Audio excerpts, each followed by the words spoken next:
দেখতে একটু বিকট হলেও এটা হচ্ছে বেগুন। বেগুনটা হলো আমি সুন্দর করে চুলার ভিতরে পুড়ে নিয়েছি।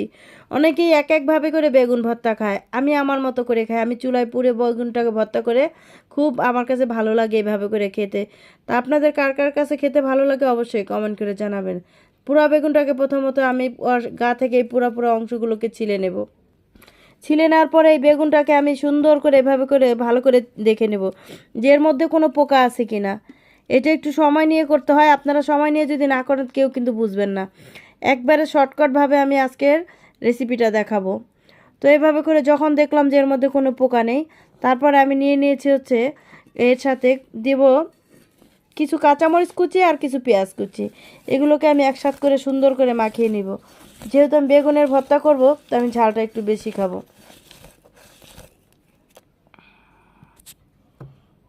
তো আমি এর মধ্যে পেঁয়াজ আর কাঁচামরিচ আর লবণ চটকানো হয়ে গেলে আমি নিয়ে নিব হচ্ছে সরিষার তেল।